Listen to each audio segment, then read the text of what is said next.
My 14-year-old wandered in and went, "What are you listening to?" And I said, "It's Tom." And turned around and she went, "He can sing," and then left the room. That is a massive compliment. That's like the biggest compliment you. Yeah, nice voice. She said, "It's true." I got you there. There you go. I'll take it where I can get it. I'll take it and get it. You can sing. I'm sure you can sing. No, do you know how much I'd love to be able to sing? I've actually been offered musicals before and had to turn them down and phone the producer and go, "Don't be a fucking idiot. Don't offer me."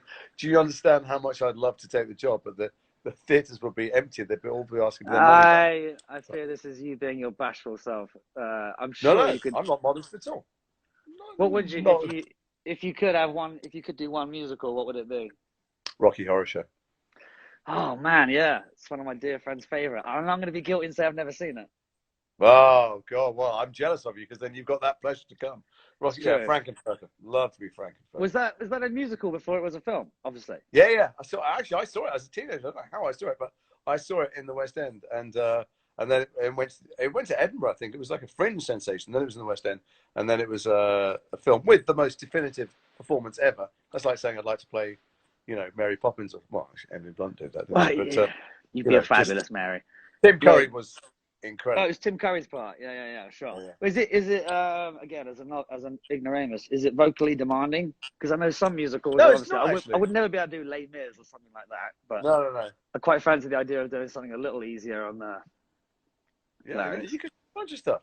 You'd be great as Billy Flynn. Billy Flynn's a bad part in Chicago. What have you seen? Chicago. I do remember that. As soon as he walked in the joint, that Chicago. That's not in Chicago. Fuck, sorry. All right, it was a long time. All that jazz. You were going to go into all that jazz, but that's a woman's song. But, yeah, thank you. You should have just agreed. No. Have you seen any musicals? Have you ever been? Yes, I have. I love musical theatre. My mum got me into it quite early on. I'm trying to think what the early memories are. Blood Brothers. Blood Brothers, fantastic music, cracking. Yeah. Yeah, my brother used to do a lot of them. So when I was like a little nipper, I used to go and watch him in Chisney. Carousel, Oklahoma. Oh, nice. Classics. Guys and Dolls. Oh, nice, yeah. But recently I've just been completely overwhelmed with Hamilton.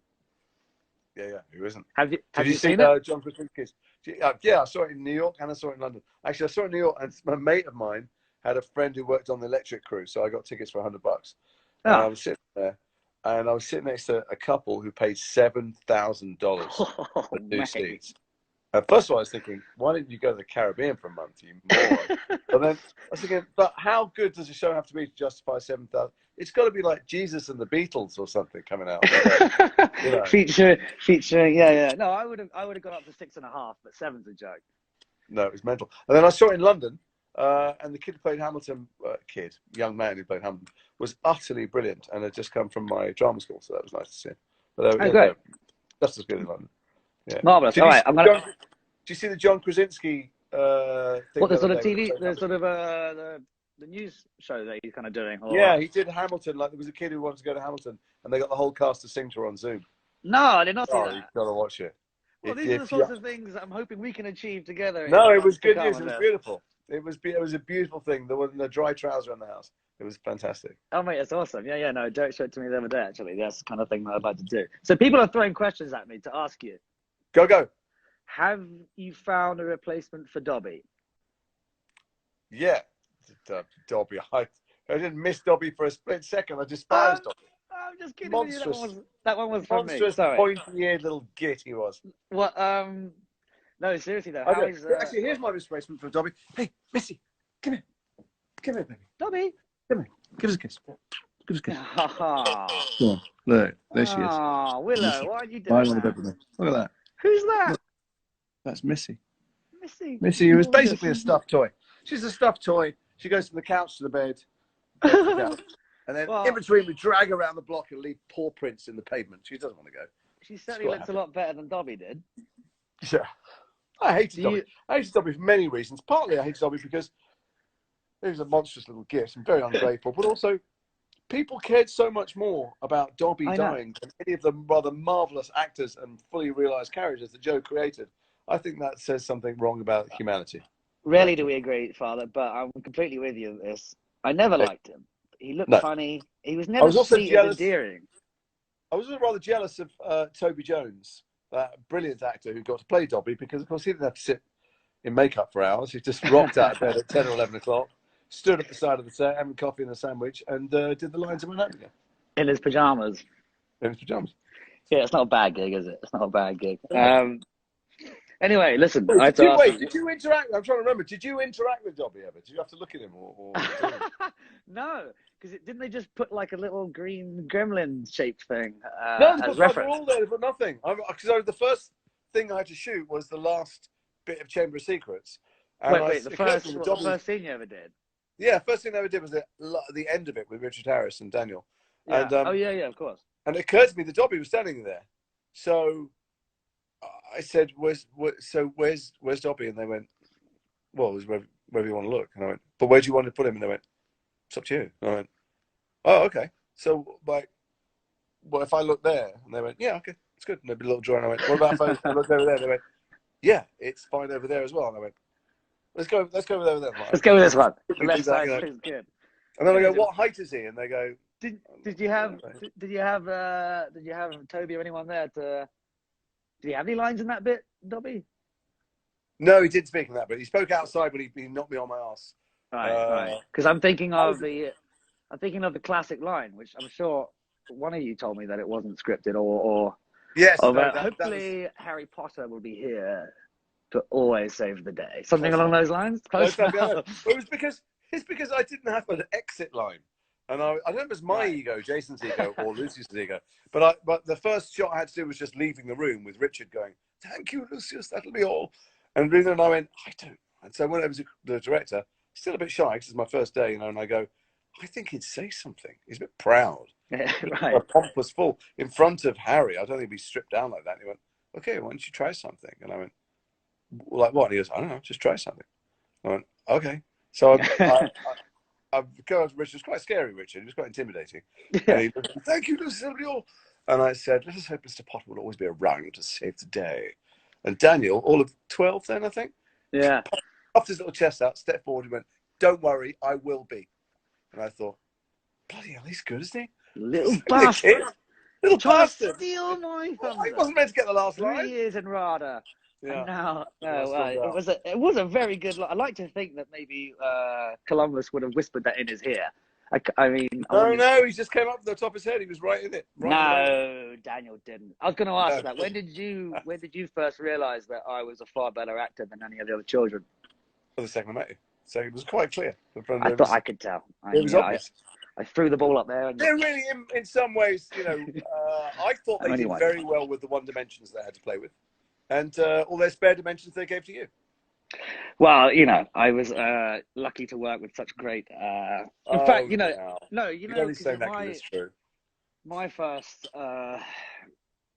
memory of us doing a scene together. I don't think I'd met you before this. We were on set. We were just about to do Borgin, and well, I didn't have a lot of 12-year-old friends.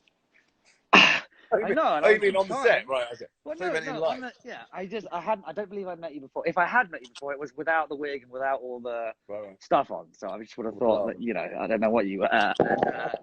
Anyway, we were outside Borgin and Burke's, and all in the full gear. We'd just taken a few pictures, stills. There's a famous one of me being a little pauper and you standing. And I just remember, the usual that I'd seen from other adult cast members was, quiet down now, people, and everyone would start to chill. And then we're going to get ready to roll, and then some actors will, whatever, take a moment with their eyes closed, or do a little vocal exercise, or something just to sort of trigger everyone else to be like, we're about to go. So then it would be, fun. Rolling, speed, sound speed. And you were telling me a story about some hilarious story about you trying to help someone across the road, and I don't know what it was, but it was a very light-hearted. Completely obscene and inappropriate. But it was very funny, and it was very light-hearted, and you were lovely, and you were looking at me smiling. You were like, "My dear boy, you really gave me some good vibes." And then the moment you're telling the story and rolling, and you're telling the story, and action, don't touch it. There you go, and then whack with the cane or whatever it was. You turned into a vicious man very quickly. I always remember that. I'm so sorry. For those people listening who don't know the story, sorry, we have told it before. They built this cane, this wand thing that we had. I was going to ask you about that. I actually had it for a video the other day. But anyway. I wanted to ask you the story about how that came around, but yeah, sorry. Finish Oh, right, well, your I'll say that in a minute. But thought. anyway, because they end up with this thing, and it's very heavy. It's got a huge silver snake's head at the top, with some very sharp fangs. And they'd made it, and the very first thing that I'd say to you was, "Don't touch, Draco." And you were touching it, I didn't get the weight of it right. And the two little fangs went into your hand, and I don't know if they drew blood, but they certainly pierced the skin. And you looked up at me with these big, innocent eyes, all filling with tears, and we played the scene out. And when they said, cut, I rushed over and I'm so sorry, Tom. I didn't understand the weight. I didn't know they were sharp. And you went, no, it's okay. It's good for the scene. It's okay. It's great. It was such a little trooper. And I'm not sure even to this day that you truly believe that I didn't do it on purpose. Well, I was more under shock, mate, because you were such a lovely person when the cameras weren't rolling. And then suddenly it's action and you just turn into a right bastard. But no, it did. I did think that was my job. To be honest, I did think that the purpose of Lucius in the stories, because they'd met you already and you were a horrible little shit in the first film. And they go, well, all the characters are so believable and truthful. Why is this boy so awful to a nice kid who's arrived? Once you see that his father, if you got to see that his father is a loveless bully, and that he's bullying down, it's kind of like a cascade, a waterfall, this unbroken chain of bloodless bullying, it would explain a lot more. And the fact that I humiliated you in front of him too, even in the bookshop, that I didn't. It's not like I'm bullying behind closed doors. I'm belittling you in front of him also, which is, well, I felt that was my job, to be awfully mean to you. Yeah, but I wasn't well, I think obviously it's in the writing mostly, but the idea of, like, over the first 5 years at school, obviously you dislike Draco for being a slimy little git, but ultimately at the end of it, you kind of feel for him because of his terrible parenting from his father's side. At the same time, you start off as an evil shite, and then by the end of it, I mean, I wouldn't say you get sympathy, but you certainly get a whole new look at. But you get a whole new look at Lucius to see this disheveled, red-eyed, scared, whimpering version almost when year one gets done. It's so that I think Joe did a great job of that. As far as, like, no one's really. There's no character in it that doesn't have some rich journey and reveal. But I think seeing this arrogant, bullying, elitist, aristocratic prick, and having the layers peel back and getting to see that it comes from that kind of aggression and superiority, comes from neurosis and desperation for. He was so desperate for status. Yeah. So and it's a great example for in other walks of life. Like, I mean, this is obviously that's a real trait that people have in life, that it doesn't lead to any sort of when you're in power, it doesn't lead for you to be happy, and when you're not, you're still equally. Anyway, I must move on. Come on, I've got questions to ask you. No, go on. All, I would love to know, because you recently pointed me on to various charities. You've been talking about good causes and so forth, and obviously there's been a wave of volunteers and brave doctors and brave nurses and brave carers and people that are putting themselves on the front line. And you put me in touch with the Red Cross UK team to see what they're doing. And I just wondered how you came across them. Was it something that you've always been part of? Blimey, how did I first do it? I think it was. Well, for those of you who don't know, first of all, Jason, give us a rundown about what some of the good things the Red Cross do.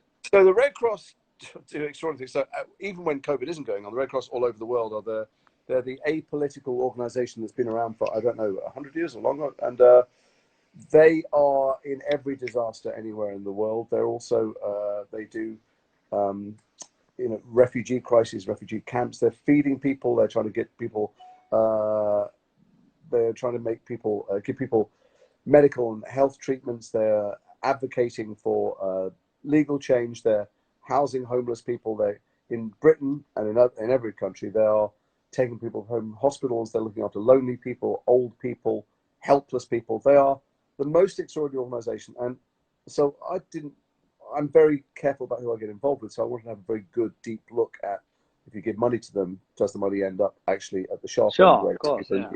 And, they are looking after the most vulnerable and helpless people on the planet. And in the UK, where I've been more involved with them, not only are they looking after those, they're doing things I thought that the government did. So when people come home from hospital. They need to be looked after and settled, and someone needs to check on them. It's the Red Cross that are doing it. So now that the coronavirus has made there's far fewer resources, they're doing it even more here. They're also doing food banks. They're clothing people. Yeah. There's So as well, they're the really number of things that they do is mind-boggling, and they're always part of. Whenever there's a hurricane or a tornado, or they're there too, and they're in prisons, and they're at every emergency zone they're there. And the people I meet who work there are so extraordinary, so humbling. But I just remember this one particular story. I went to this food bank where they deal with refugees, asylum seekers who can't go back because it's too dangerous, but have no status, so have no money, have no homes, and they come and they get food there. And I went with one of the Red Cross people that I work with, walked in, and she saw a young guy there, working there, giving food out. And she went, "Tony?" He went, "Hi. This is a guy who has a full-time job at the Red Cross. On his day off, he volunteers at one of their food banks, at what they call anyway, one of the centres in Hackney." So it's full of the most extraordinary people, and there are many charities you could pick. I mean, there's so many people doing extraordinary and brilliant, humbling things now. But the thing I would point out, though, and I know that you know this because you do stuff as well, is that in these times when you feel helpless, you're just at home going and scared, psychologists around the world agree on the things that make people happy in life. Strong personal relationships, a sense of purpose, and a sense of service. It's always the same thing. It's never money. Poverty makes people unhappy. Desperation, definitely. But once you have subsistence money, extra money never makes people extra happy. But they all agree that being of service to other people, helping people, makes you feel good, makes you sleep better, makes you feel good. So I do a bunch of stuff. I know you do too. If anyone watching has anything spare financially, the Red Cross could do with it. Many organizations could do with it. If you've got any time spare, volunteer and phone lonely people. If you've got any actual time spare to go and deliver food, and don't do it. Reach out. I don't do it because I'm nice. I'm a horrible, selfish fucker. I can vouch for that. You're a I know, absolutely. I do it because it makes me feel better about myself. It's true. And that's actually, it's funny you say that, because I think of this redefining the word selfish, because we do interpret that as being a negative word, selfish. But as you just said, you're not doing it because you're a nice guy. You're literally doing it because it makes you feel good. And it's something that we completely overestimate. We're like, oh, of course, buying a new car and a shiny new guitar will make you happy. But no one thinks like, well, actually, if I just, and it doesn't have to be, we often correlate it with money, but I mean, you go back to what you're saying if you've got money to spare, that's great. But if not, and they could use it. But if not, take pleasure in finding the link of something that you're excited about or passionate about, and put it on your social media or send it to your friend or your mom. Like, I really think the smallest drop in the ocean can make quite ripple effect. I've got a friend on lockdown here. She's living by herself, and she's spending 4 or 5 hours a day phoning lonely and vulnerable people at home. And she's, to say she's having the time of her life is the wrong thing to say, but she feels satisfied on a profound level. Not like when you get, you get a new guitar, I get a new gadget. You just feel satisfied. Also, what about you? We're very privileged in the sense that you've got a roof over your head, I've got a roof over my head. Absolutely. I'm not broke, and I've got food. That puts us ahead of so many people in this terrible crisis. And I feel guilty about it. It doesn't make me want to give everything I've got away, but at least I want to do something so that I don't feel so awful about. Well, I like to think it's a ripple effect. I mean, realistically, this is just me and you having a lovely chat. But if it does bring awareness to certain things to a new person, then it was worth it. Also, we met because we're in these stories, and it might be a giant commercial enterprise, Harry Potter, and generated billions of dollars, but the truth is right at the heart of Joe's story. And the reason it's been so successful is people get something out of it about how to live their life. We've met so many people, you and I, when we travel around the world, who've gone, this thing saved my life, or this thing inspired me, or this character's journey. Even Draco, who I, as you know, think is the hero of the entire piece because he broke the chains of bondage. I do. I think, that Harry was always goody two-shoes. He was always going to make the right choices. But Draco does something different. And I think a lot of people are inspired by Joe's stories. That's why they're not successful just because they're fun and entertaining. They're successful because they touch you profoundly. And you can have a piece of that if you do a little bit for someone else. Yeah, I like to think of it as well as, I mean, first of all, they're just very, very entertaining and rich stories, like you said. But also, by the end of it, you can't help but have, not even a slightly better, a much better moral compass than you did when you went in. Yeah, as far as you can see what does well. I love a happy ending. Who doesn't love Now, happy endings? But, well, speaking of happy endings, I yeah, am from here down. I am wearing just nothing. a laced thong. I would like you to guess what color the thong is, and if I'm it's hoping right, I'll show blood you. colour. Let's start. I'm going to say by now it's kind of slightly green, slightly mouldy. Christ, he got it. It's the same one. Yeah. It's got a little bit of yeast on it or something. All right. Moving on swiftly. What did I have else to say? I got questions for you. Oh, go on, mate. So, because I have written stuff down here. I'm trying to be like really organized. Oh no, sorry, no, then you're in charge. Go on, it's your No, bollocks. No. I'm saying it's just ramblings of a madman. Help me out, please. So I find you to be. We don't want to nauseate anybody at home. Obviously, we like each other. Stuff, Oh, but, Christ, Dad, don't embarrass me. Your creative juices are flowing in many different directions. You're a very good actor. You've been on a lot of sets for many years, from when you were a little kid. Are you going to take the reins? Because are you writing stories? Are you going to direct? Are you going to get involved in other things? I thought you meant horses. Then I'm not a fan, mate. Yes, right. I would love When to. you stand I'd on love Fox to. And I'll equally gush back and say. No, don't. I'll ask you a question. Don't bounce back at me. I'm going. Oh, no, but I will. I will, and I'll say this: I've been lucky enough to really, really enjoy the industry, as I'm sure you know. Yeah. Acting is a noble profession. Not so much that, but more like there's a hell of a lot of luck that goes into it, and there's a hell of a lot of luck when who you're working with. Because it doesn't matter if you've got two great actors together. If we don't have an understanding before we go into this that I'm allowed to make mistakes and be vulnerable, then you've already fucked it up. But also, you're not in charge of it. You get picked. So people go, you played a certain type of character in these enormously successful films, and so people come to you, presumably, and ask you to play the same kind of thing all the time. And you have to decide whether you want to repeat yourself or try and do different things, which you have managed to do. Sure, but the way you managed to do it best. Actually, the trumps that really is the experience I have. I don't mind doing it as terrible films that don't come out good if I really, really enjoyed it. Versus working on something that won an Oscar, but I hated every minute, and I woke up in the morning and just I'm a big believer in experience over the product. I mean, certainly with Potter, like obviously it's phenomenal that we're still here talking about it. At the same time, I just had a great time because I was surrounded by the likes of yourself and decent people that paved the way for me to be able to enjoy it in the future. Because who is it that said? Someone said that if we'd shot these in America, by the time I was 14, 15, I think it was you who said this, I would be in the gym or I'd be doing some sort of like bicep curls and we were really allowed to be pretty much just normal kids. I saw some kids. Well, the first time I went to LA, I better not mention any names. I went to a set where there was a very famous kid and he had a chaperone because his parents were on a different coast. Right. And he had like drugs and guns and girls and like, I mean, it's beyond conception what he had. The chaperone was completely beholden to him because he would have been fired if any of the stuff came out. So he just was a teenager who just was indulging himself in the most extraordinary way. But I've seen other teenagers not quite as bad, but first of all, the earnings pyramid for the family is completely inverted. So you've got a kid who's earning the money. What do you mean? Aunts and sisters. So they're really invested in the kid never going to school and continuing to do projects back to back to back. And it just didn't happen with any of you lot on Potter. You were grounded. You had parents that cared about you. You actually had producers that cared about you. And you were kept humble by everybody treating you just like a kid because there were loads of other kids there you were at school with. Yeah, I think the main thing as well, like the idea, I mean, not that I've seen it on too many sets, but hierarchies have been a lot stronger on other sets than they were on Potter. You know, there certainly was no case of the crew pandering to the cast. Well, maybe when we were like 12 years old, the rule was don't swear, which they did anyway. But other than that, we were allowed to have a good time, which is definitely. Do you ever get embarrassed like at times like this? So the world is in this extraordinary crisis at the moment. Do you ever get embarrassed that we do this stupid job? Embarrassed? I mean, I do think it's. Well, we're not doctors, Well, no, I'd love to be a doctor. I'm quoting Gervais now. I'd love to be a doctor. It's just too hard. I want to be a soldier. I'm not brave enough. Yeah, too scared. Oh, I'm an entertainer. It's in my blood. It's just easy. Now, this is not me. I'm quoting Gervais. No, I love that. I do love that scene.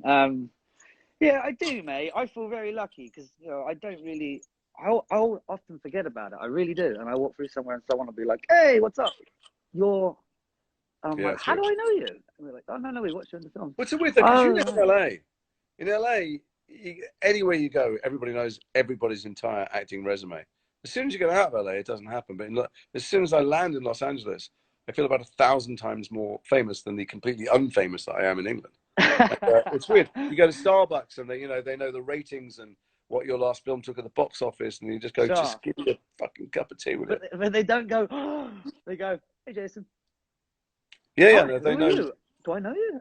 The amount of time people will come up to me and go, oh my God. And I've just gone, oh my God, yeah. Uh, In fear that I have met them a year ago and I've bloody yeah. forgotten their name or whatever. Well, I overcompensate, throw my arms around people and kiss them on both cheeks, and they go, just want to say I like Black Hawk Down. And I go, Well, that could be a dangerous thing to advertise on such a channel. If you see Jason in the street, run up to him. Doesn't matter what he's doing, whether he's eating, whether with his family, just grab I him. do the opposite. I do the opposite. So I overcompensate with someone who I think I know, and then someone else comes up and says hello, and I'm go, nice to meet you, and they go, nice to meet you. We went to school together for 12 years.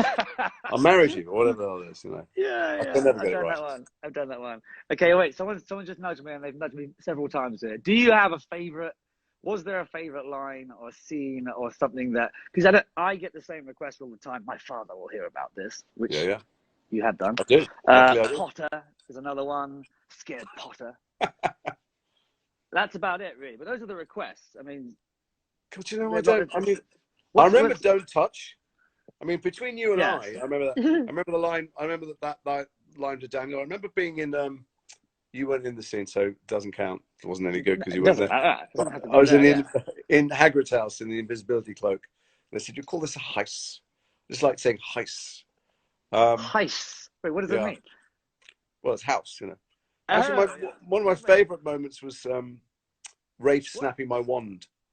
Oh, yeah. I always imagined that was getting my pants pulled down and being castrated at the table there, because it's the worst thing you could do to anyone. Snap he was, as far as I remember, Rafe was lovely, but I remember that particular scene. There were so many people in the room.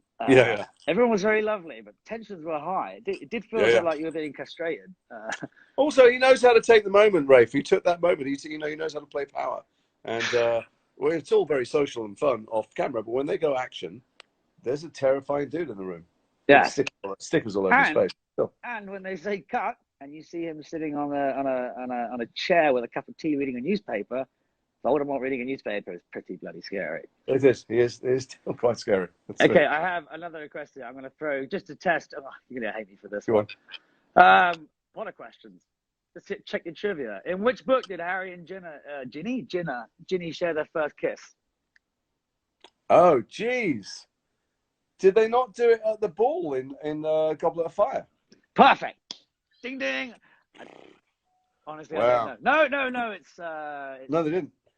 Half-Blood Prince. No, he didn't even take her to that. Half-Blood Prince. Oh yeah, I wasn't in that film. Okay. Okay. A terrible thing happened to me actually that film. So I flew back. I was invited to the premiere, and I can't remember what I was doing. I was working somewhere in America, and I flew back overnight and landed during the day and hadn't gone to bed and went to the premiere. And it's all very glitzy and it's weird being. Maybe it's different being you because you look like him, but I don't look like Lucy. So I go about my daily life in London. Go to the shops, the supermarket, while I get on the tube, and then at night, get out the car at the premiere. Everyone screams your name. And you go, I've been walking about during the day. No one made the slightest fuss. But anyway, go to this thing, and I sit, and I'm right behind lovely David Yates, who directed it, but I haven't slept for 48 hours. Gosh, you did not. And I snore very, very loudly. Oh, like Jason. A hippo. And my wife kept on fully kung fu elbowing me in the face because I would go like that. Not because the film was boring. You can't fall asleep. I hadn't slept. Oh my God. Terrible memory.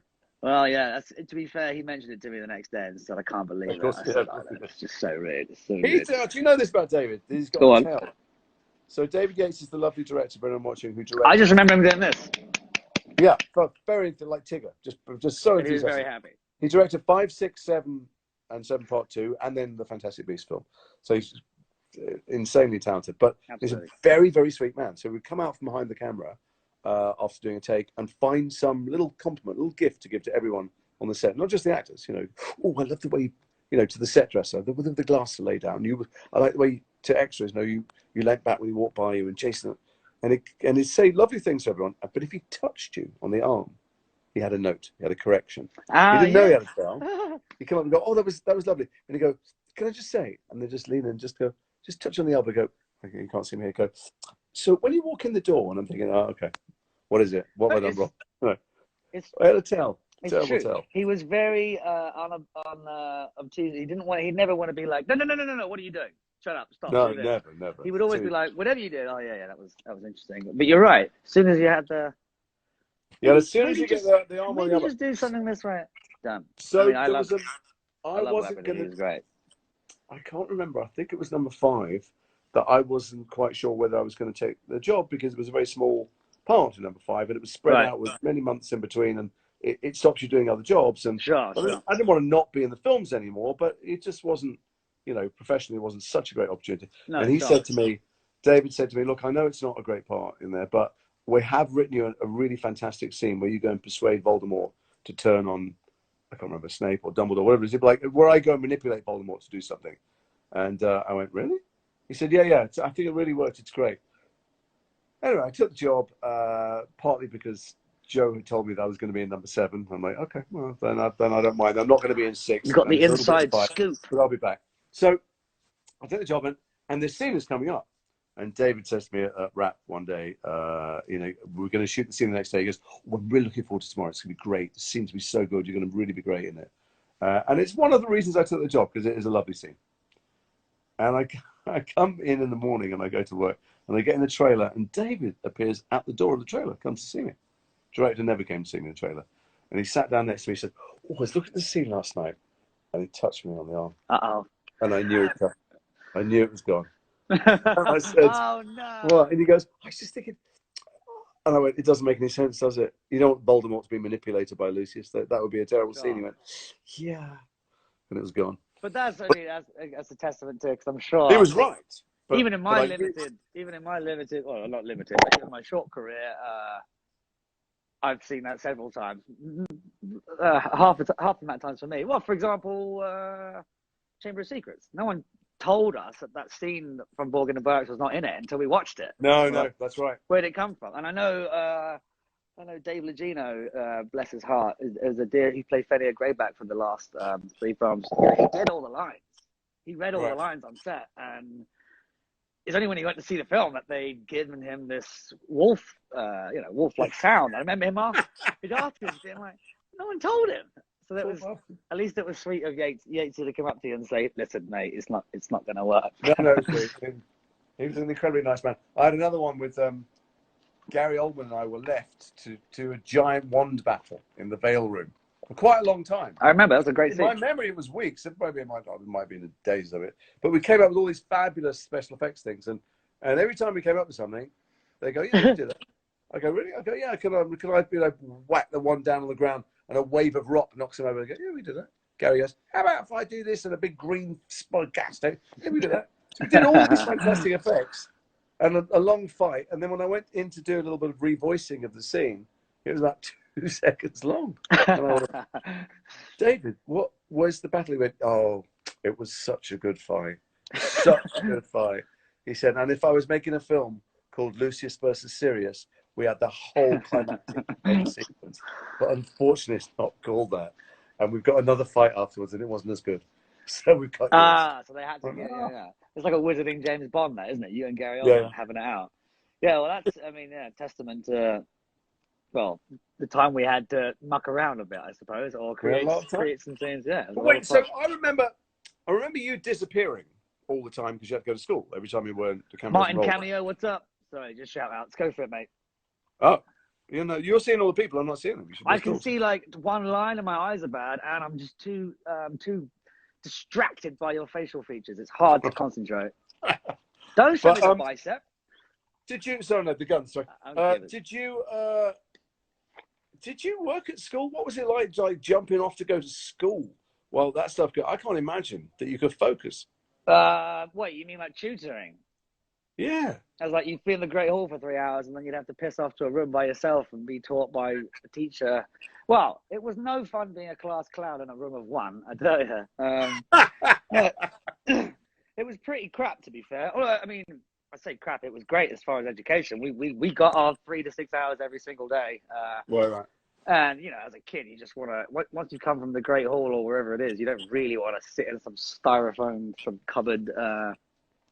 Well, yeah, inevitably, looking back at it, it was great because it did help my general education of maths and stuff. Right. But other than that, it was a bloody nightmare. Yeah, I just wanted to stay on set. And you didn't get competitive because you weren't in class with the others. So you didn't get competitive with them. No, we were actually separated quite a lot because we were different ages. You know, when we started. Yeah. In fact, there's a picture of me, Alfie, and Emma being part of the same class. That wasn't so bad. When I was 12 and the other kids were maybe 10 or 9, because you can more or less teach us the same shit. You know, shapes of triangles or whatever it may be. It's when it got into further education. And in fact, I remember being really pissed off because I tried pretty hard and I got sort of average grades. You know, good grades, just not outstanding. And of course, it's very hard to get outstanding grades in that context. Well, yeah, that's what I thought. And then Emma and Radcliffe combined, 2 separately, both managed to sail with A-star pluses, badges with honor, and I'm like, wow, you guys are working 3 times as hard as I am. Probably to cast aspersions, but I'm sure the envelopes passed hands in dusty car park. You knew it, cheeky buggers. All right, Jason, I'm gonna have to love and leave you, my friend, because I'm Kick me move off on to some and other talk to stuff. your friends. No, but thank you so much for being here today, and I'm hoping can we not do this every Friday? I mean, just a quick chat, if nothing else. And also, I feel like between the 2 of us, we can rope in a few more of the old colleagues from Hogwarts and get them on. I know the old ones. You know the young ones. Great. Well, let's reconvene in the middle of the week. And hey, before I leave you as well, if you don't mind me asking, family, everything's okay at home? You know what? This virus likes my family. It's cut a swathe through them. 2 of my brothers have had it very badly. They're alive, thank God, but they've been to hospital numbers of times. One of them's in hospital for a long time. They're both alive and recovering. My dad had it quite badly. How's he doing? Is he all right? He's all right. Better? Amazing, he's a survivor, but whatever the genetic makeup of the Isaac's men is, the coronavirus finds it rather attractive. So I'm going to try and keep myself clean and well, mate, yeah. Everyone else stays clean and healthy. Stay at home, wash your hands 30 times a day, and all that jazz. Father, spread I love you. Down, you know. There's a hug over Insta. Bye, matey. I love you. Love you, son. I love you too, and, mate. Everyone we'll else catch up in the week, stay safe, stay home, stay kind. So I don't even know how to get out of this. I'll just be a guy pressing buttons. No, don't say goodbye and then awkwardly. No, look at that way. I'll look at this way. Wait, bye. Huh? Dad was the second call. Wait, can you still? No, I'm not even speaking to anyone, am I? Yeah, that was fun. It's good to see Dad. Nice to see Dad. Where were we?